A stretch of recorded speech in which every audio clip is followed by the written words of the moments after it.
at the State House. Department of Parks and Wildlife and partners convened a day-long formulation meeting for the Gambia Mangrove Red Project. Participants conclude a two-day forum to discuss the long-term strategy for climate change in the Gambia. In sports, a triumphant return for the victorious under-20 national football team after winning the WAFU Zone A Youth Championship in Senegal. Away from home, Ethiopian Prime Minister Ahmed Abiy set sight on the rehabilitation and construction of Tigray after announcing a halt to military offensive in the region. These and much more coming ahead in the news. Many thanks for joining us.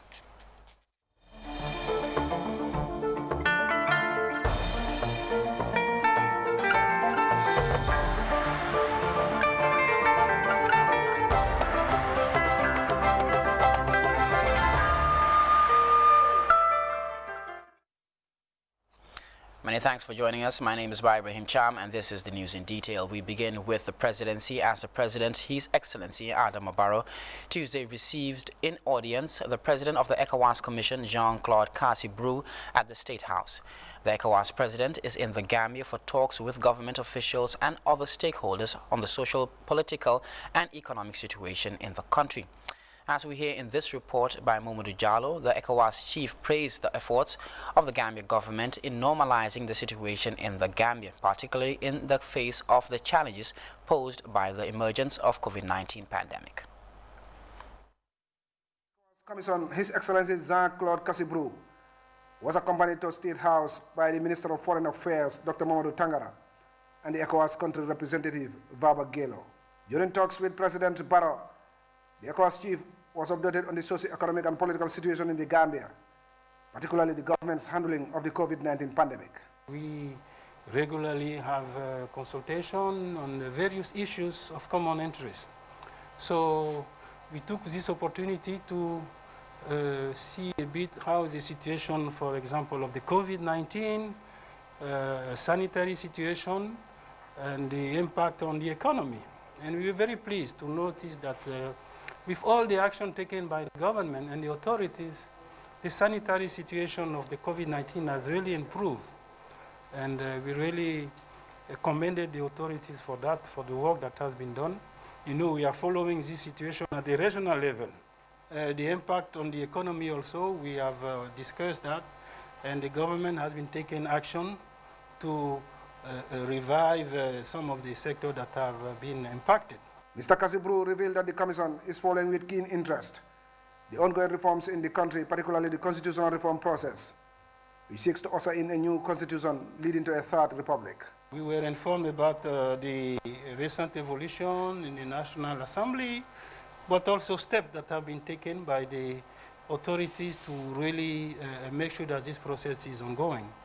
ECOWAS, of course, is very keen in supporting, working and accompanying, supporting the authorities, because a new constitution that is really broad-based, that is supported by the majority of the Gambian, will be really a very important basis to support future social, political, economic, and human development. He reassured that the ECOWAS Commission, through its economic presence, will continue to work with the government to enhance peace and stability and also accelerate the security sector reforms. Its objective was to help the country in terms of maintaining peace, bringing stability, and also helping the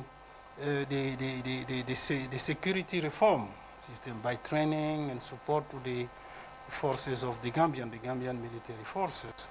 So the authorities are very pleased with the work of ECOMIG, and there's also some discussion about maybe taking into account of the evolution of the situation, how to really maybe transform some of this force. But those are things that we will continue to discuss. He finally commended government for undertaking a robust transitional justice mechanism through the Truth, Reconciliation and Reparations Commission to promote healing and accountability, adding that ECOWAS will continue to support the process to its final conclusion.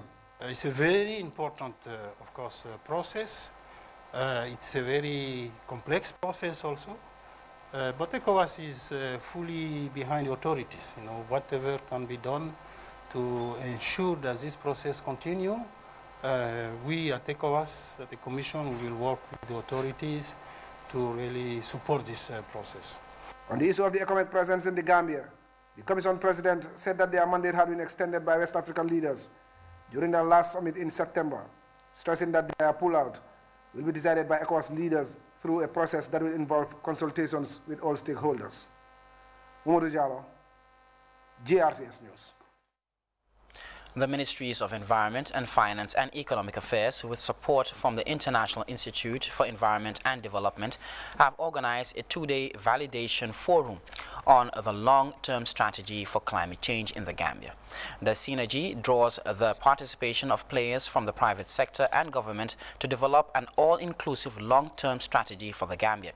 We have details in this report.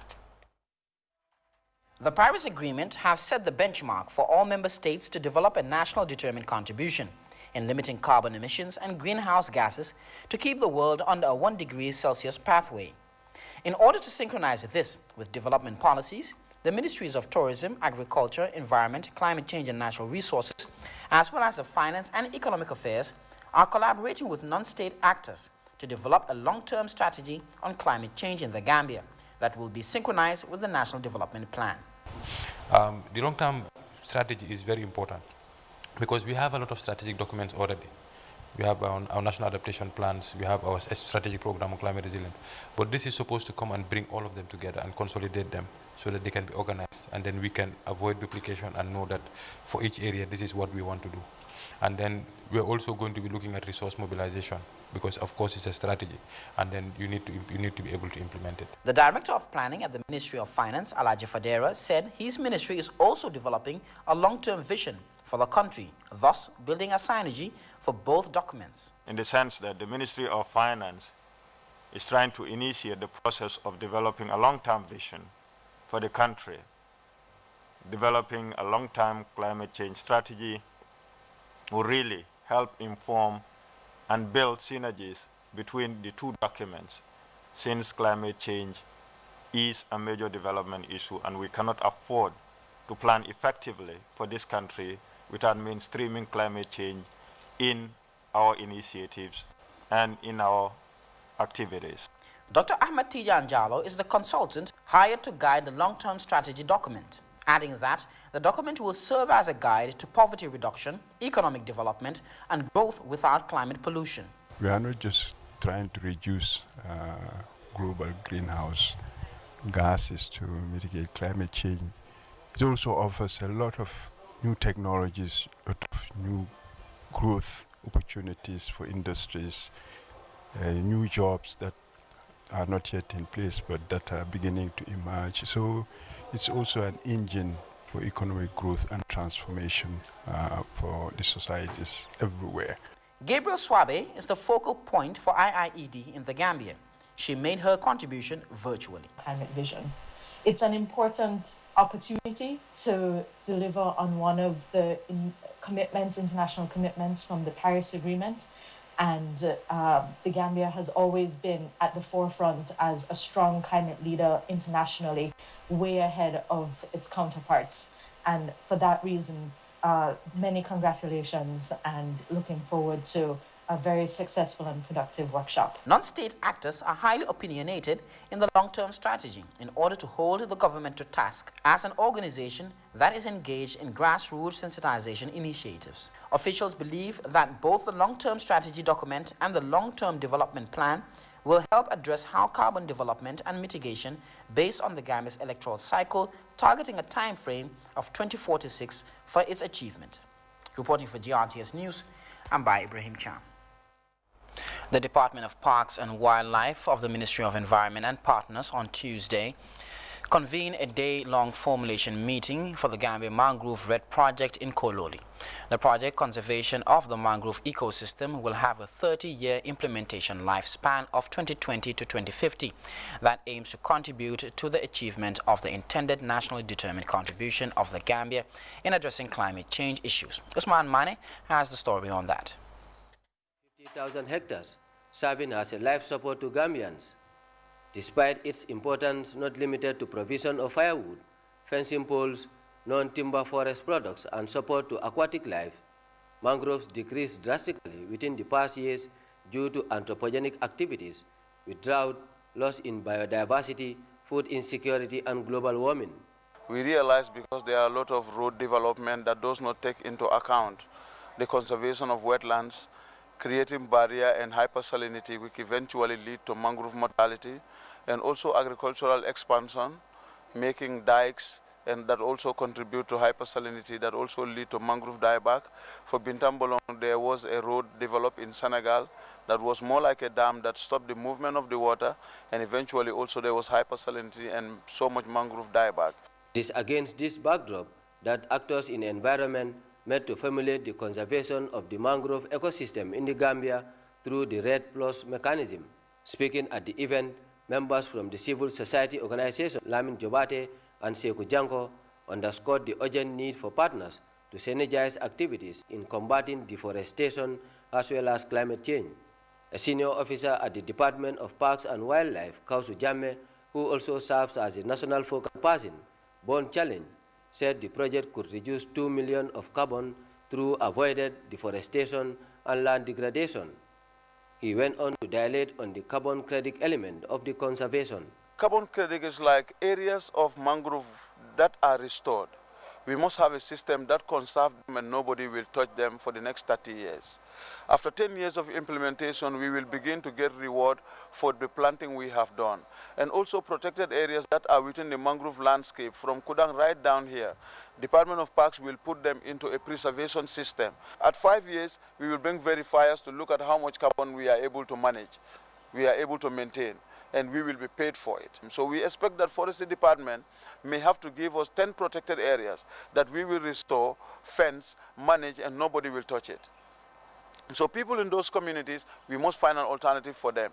Give them woodlot, do agroforest for them, but they need to get trees that they can depend on instead of this one.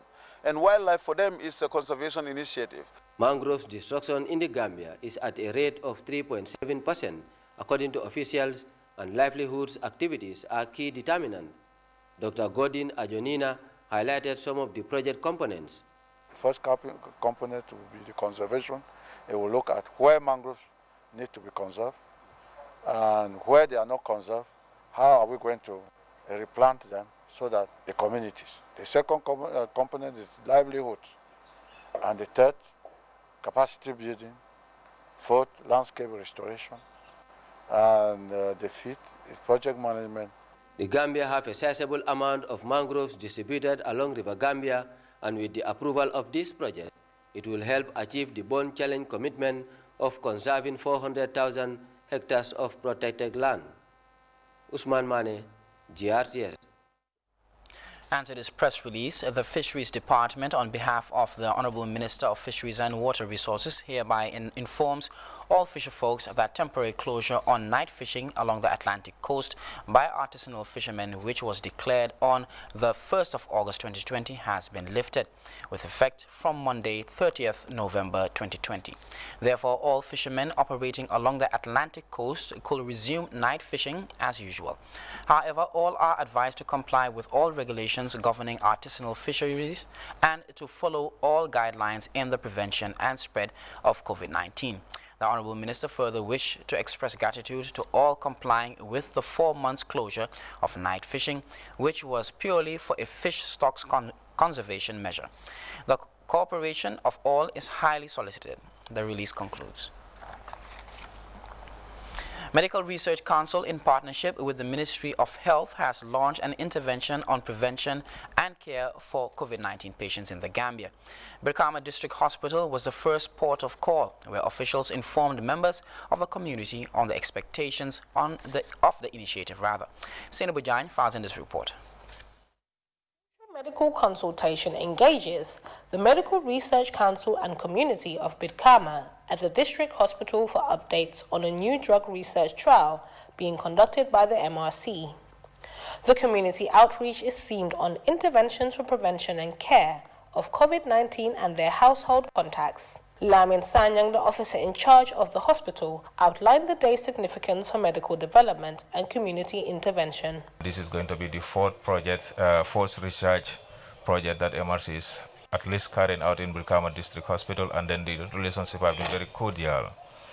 I pledge to the entire staff of the district hospital to work hand in glove with Medical Research Council, especially this project, this COVID project. We work hand in hand at least to make sure that this project is successful. COVID has been there, which is not one person's soul to combat it, and only one government cannot do it. As COVID continues a potent spread around the world, prevention methods have been put in place for communities to increase safety measures. That initiative includes a new drug research trial targeting highly populated communities like Brikama, whose residents are being engaged in the new MRC study program. With the help of the Government of the Gambia, the Ministry of Health, and partners, the country was able to respond positively to ensure that the spread as expected doesn't hinder people as suspected. But today, if we have MRC as partners who want to ensure that they contact households, they contact people, they contact the compounds to discuss with them, to see what best they can do with them, to collaborate and ensure that COVID-19 could be controlled. I think that is something that everybody should try to acknowledge and thank them for that sort of perception and thinking. The drug trial research is a direct effort by MRC to local and regional efforts to develop a cure and vaccine for the coronavirus. MRC's Dr. Efwa said community outreach is necessary to boost the efficiency of the sensitization program and will help to achieve outcomes to develop prevention packages that will be given to families in the community. We started thinking about what else can we also do here in the Gambia to help with what is happening.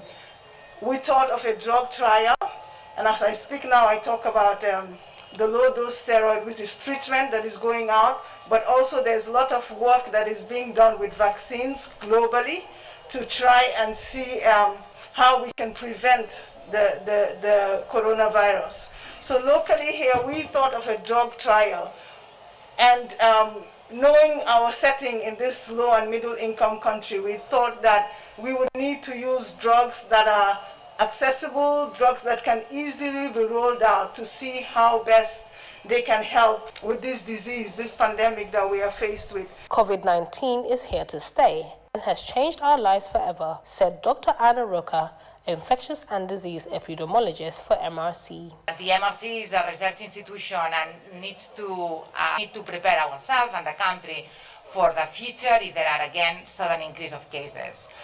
And then in the research, not only in the epidemic response, but in the research, we also need these partnerships that have happened in the past.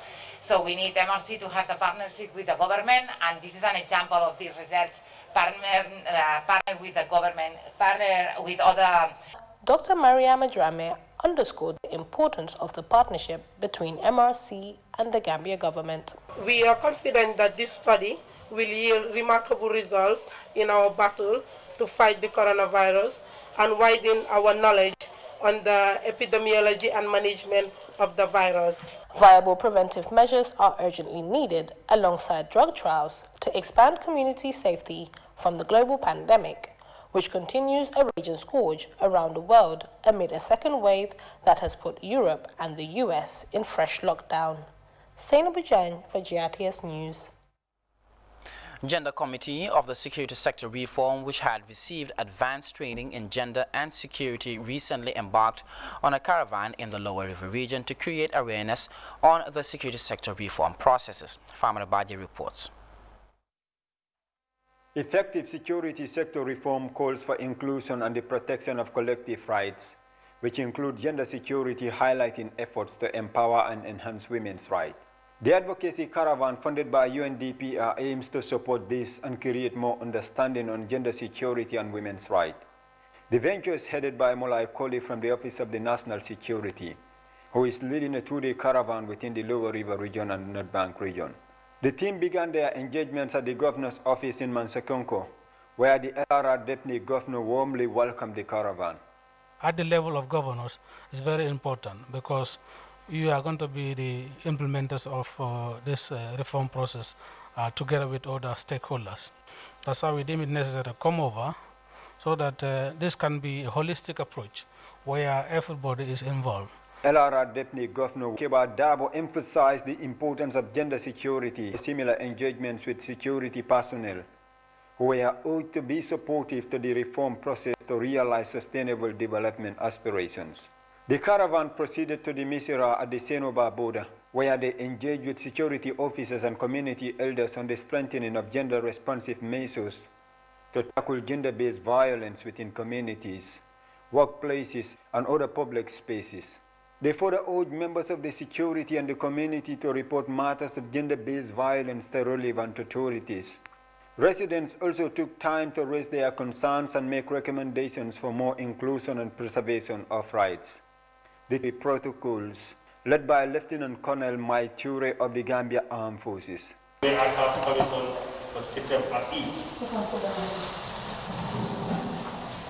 At the end of the day's engagement, committee members reflect on their engagements at the region. For LRR, it's a mission accomplished because you've seen how the engagements were, you've seen how it was an interactive one. People engaged a lot, and it looks like the message has synced, and that's what we want. The Gender Security Sector Reform Committee team are set to expand similar engagements in the North Bank region as they continue the face-to-face sensitization with communities and security personnel. In launching a 10-year initiative dubbed Making Cities Resilient 2030. The mayor used the opportunity to highlight the city of Banjul's vulnerability to climate change, such as a rising sea level. Ibrahim Ajala reports.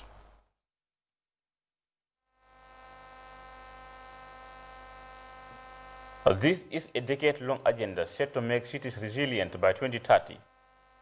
African cities were said to have been hit by disasters mostly related to climate change, coupled with issues of space for habitat due to increasing population size. The mayor of Banjul, Rohi Malik Low, said making cities resilient is needed to cope these challenges and chart a way forward. This event came at a time stakeholders are joining hands in building city resilience by 2030, in line with the SEDI framework for disaster risk reduction 2015-2030. Disasters are on the increase globally, affecting more lives, and livelihoods are usually at high risk of disasters. Urban areas are the most vulnerable communities, and as already projected by the United Nations in 2050, 2/3 of the world's population will be living in urban settlements. The Gambia's first female mayor, who is also the current president of African Capital Cities, emphasized the vulnerability of the city of Banjul to climate realities. My city is on the sea level, which I keep emphasizing in every platform, and across the board in Gambia, Gambia is very, very vulnerable. And when we talk about resilience, city resilience, we have to understand that women and youth are very important in this. Participants from across Africa joined the discussion via a virtual platform, calling for commitment and people-centered approach to achieve the set goals. In making a call for action to my entire colleague mayors and governors in Africa to ensure our cities have resilience policies such as city DRR strategies, and to invest more in socio-economic development as it is key pillar for progress of our cities. Meanwhile, the Gambia's capital city is undergoing transformation under the current mayor, while cities like Dakar, Nairobi, and Cape Town are said to be way ahead in this regard. Ibrahim Jallo, GRTS News.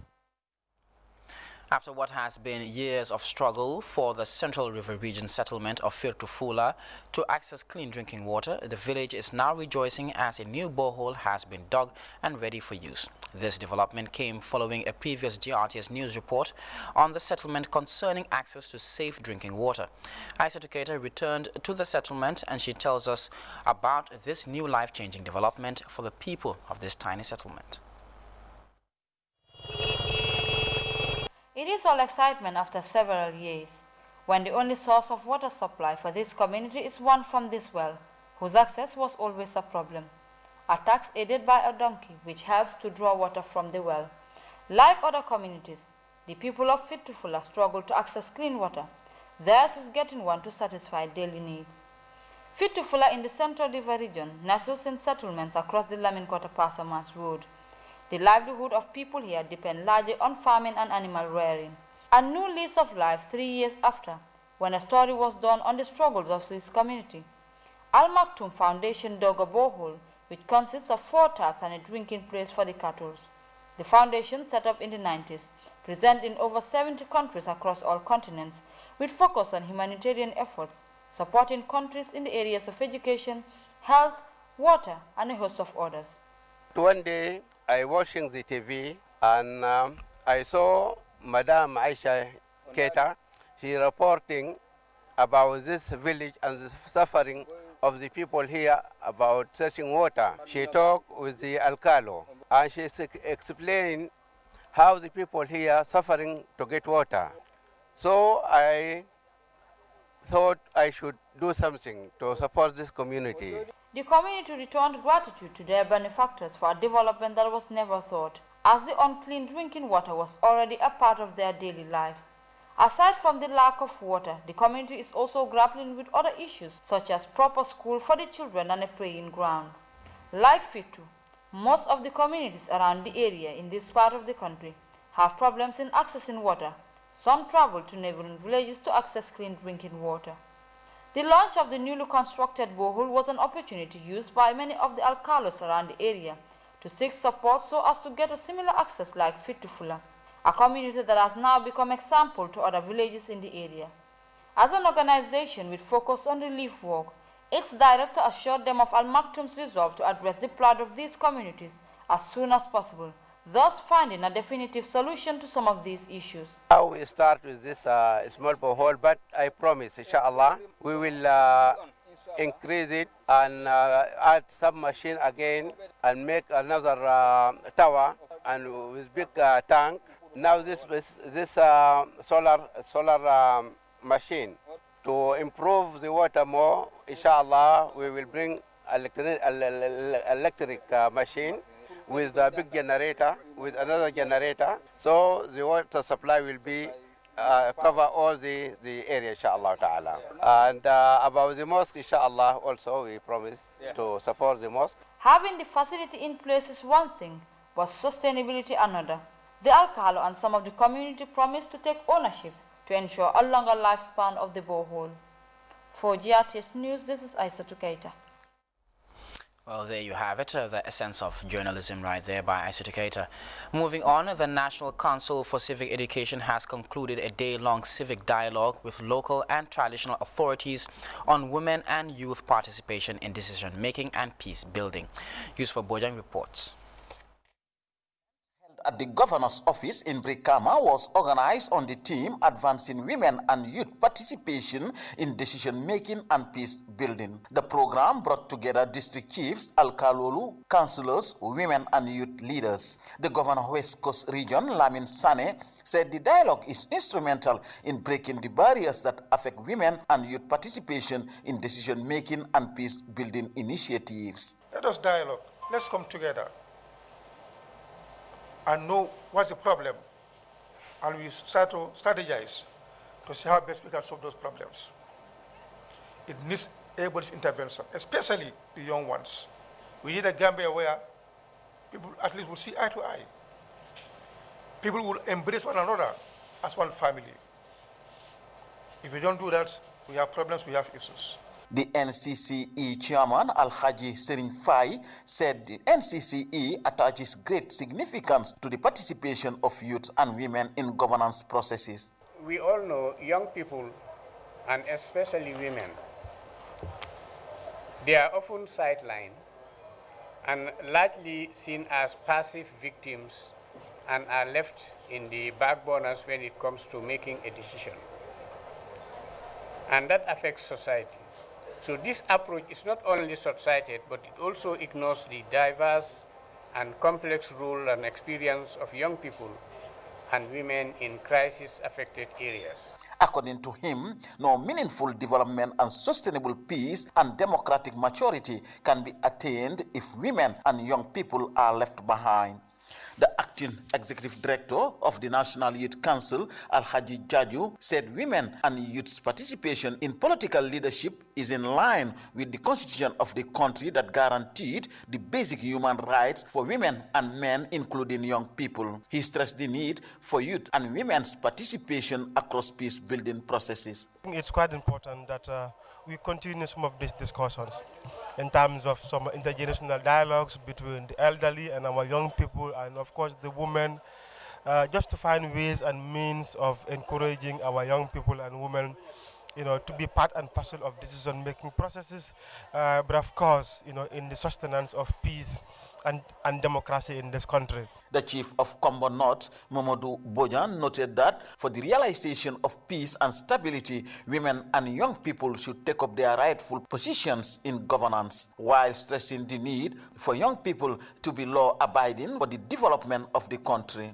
The West Coast Region Lady Council focal person, Fatou Kamara, underscored the importance of the forum, saying advancing women and youth participation in decision-making is crucial not only to the development of the country, but also to the maintenance of peace and stability. This kind of dialogue is very good and essential because it will make women also to be brave enough to be in the society. And I think it will also upgrade the social welfare of the women, that they should be brave enough to participate in any decision making in the government. The Kembuje Ward Councillor Aliou Dabo said no development can take place without women and young people. He stressed the need for people to be law-abiding and ensure the maintenance of peace and stability. He challenged politicians to create the enabling environment for women to take up leadership positions in their various political parties. Yusfa Bojang reporting for GRTS News. We will be back with sports news right after this break. Do stay with us. In the mood of pranking your friends? Change your voice and spice up your calls with AfriCell Magic Voice service. You can choose to talk with a cartoon, a woman's or a monster's voice for only $1 per day. To activate the magic voice, call or SMS 188 or simply dial *188#. Have fun and enjoy the laughs. Where AfriCell goes, nobody dares to follow. In a country always thirsty for more, a team of superheroes with special powers unite to redefine the way we are connected. Aliou Badara strikes again with the MiFi superpower that connects you to the world with the fastest 4G in the market for only $2,000 plus 4 GB of data. The MiFi superpower can connect 10 people all at once. AfriCell got office with the power to change the world.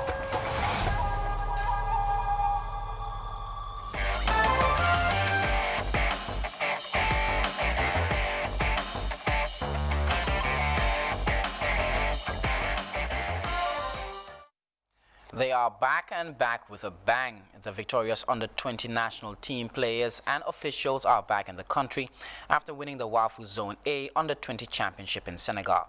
The champions made a triumphant return, receiving a rousing welcome from Gambians, many whom lined the streets to see their young stars. MS Jallo was in the midst of the fanfare, and he described it for us. The victorious under-20 Scorpions made a triumphant return home after winning the WAFU under-20 championship in Senegal, where a splendid performance triumphed over Senegal in the final by winning 4 goals to 3 in a post-match penalty shootout after the game had ended in a nail-biting 2-all draw. And as fans have been expecting and anticipating the arrival of the young Scorpions, hundreds have come out to line the highway from Mandinaba right through Westfield. Football fans and non-football fans alike came out in their numbers to wave at the victorious under-20 team, to wave at the giant trophy they have won. It's a joyous moment. The victory has united the country in celebration. People from all walks of life are lining the streets, some following the procession as the convoy moves through the Kairaba Avenue, Bakau, and then to the football house in Kanifing. It's a joyous moment. The young lads under the tutelage of Coach Matar Mboj has done extremely well in Dakar in the Wafu tournament to produce a spirited fight after losing the first game 5-1 against Senegal.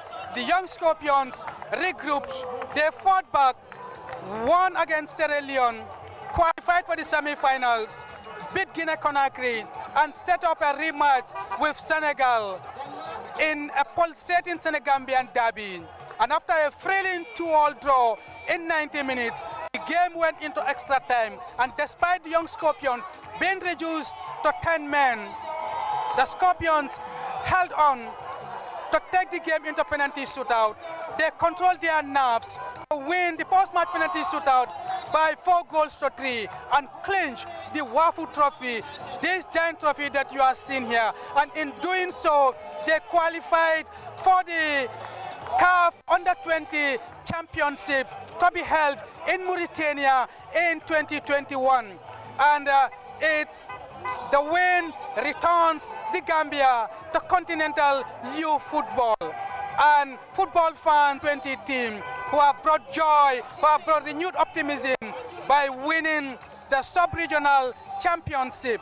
Next is the continental championship for this very talented, exciting group of young Scorpions. But for now, it's a moment to celebrate. It's a moment to rejoice with this hard-fought and sweet victory of the young Scorpions, the under-20 Scorpions, under the guidance of Coach Matar Mboj, who have now won this trophy twice in 3 years, having won the inaugural edition in Liberia in 2018, bronze medalists in 2019 in Guinea-Conakry, and champions again in 2020 in chess, Senegal. So a moment to celebrate. As you can see, the old, the young, people are out to wave at the victorious under-20 team. A moment to celebrate, a moment to rejoice. And the procession will continue right through the Kanifing municipality, Talinding, Westfield, right through the Kairaba Avenue, going through Bakau and then to Football House, where the Gambians having won the Wafu Championship and doing so in a very spectacular fashion and beating our rivals in football, being our neighbors, Senegal, which does not come that easy. But the young Scorpions have done it. The champions are back. Congratulations to the young Scorpions, and we will be back with international news right after this break.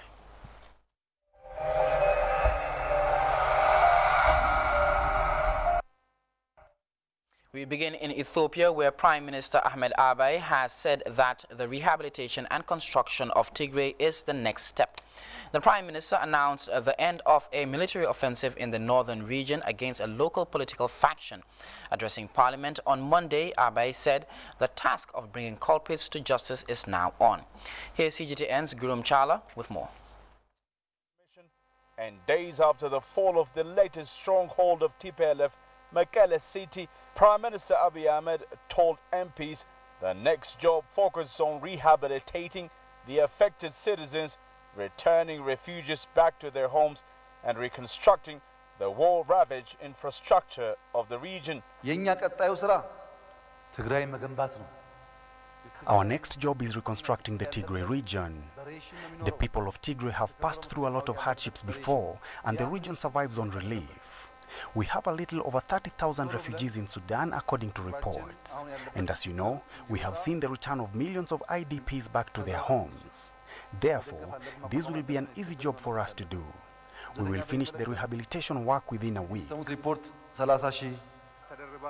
Prime Minister also said bringing the people who are behind the conflict into justice remains the top job. The criminals are not many. Traitors, terrorists, rapists and others. We have to complete this hand in hand with the law enforcement. Our first job was to free the kidnapped personnel, bury the killed, return the looted tanks and so on. Ethiopia has repeatedly rejected calls for dialogue with TPLF. It said the law enforcement mission is vital to keep the country together. On his speech to the parliament, Abiy has also sent out a message for the global community. My message to our friends is that we know diplomacy well. Ethiopia is a country that founded the United Nations among others. Ethiopia is also a founding member of the African Union. No one can lecture us about diplomacy and multilateralism. We are known for generations for practicing peace and dialogue.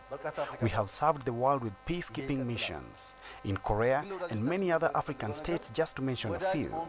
But what I want to tell our friends is that if you want to be friends with us, you must know us first. Prime Minister Abiy Ahmed has thanked neighboring states of Sudan, Kenya, Eritrea, South Sudan and Somalia for their optimism and support over the last 3 weeks. Though means of communication remains largely cut off in the region, the Tigray regional leadership is said to have vowed to continue fighting the Ethiopian army. Many even fear the regional force could choose guerrilla warfare as a strategy next. Many say Ethiopia's conflict situation must be managed before it has a serious spillover effect of the region. Grumtara CGTN, Addis Ababa, Ethiopia. Well, that draws the curtain for this news bulletin, and here's a quick recap of our top stories before we take leave of you. The President, His Excellency Adama Barrow, has received in audience the President of the ECOWAS Commission, Jean-Claude Cassibrou, at the State House. The Department of Parks and Wildlife and partners have convened a day-long formulation meeting for the Gambia Mangrove Red Project. Participants have concluded a 2-day forum to discuss the long-term strategy for climate change in the Gambia. In sports, a triumphant return for the victorious Under-20 national football team after winning the WAFU Zone A Youth Championship in Senegal. Away from home, Ethiopian Prime Minister Abiy Ahmed has set sight on the rehabilitation and construction of Tigray after announcing a halt to military offensive in the region. Well, that wraps up this bulletin. Thanks for watching. Stay safe.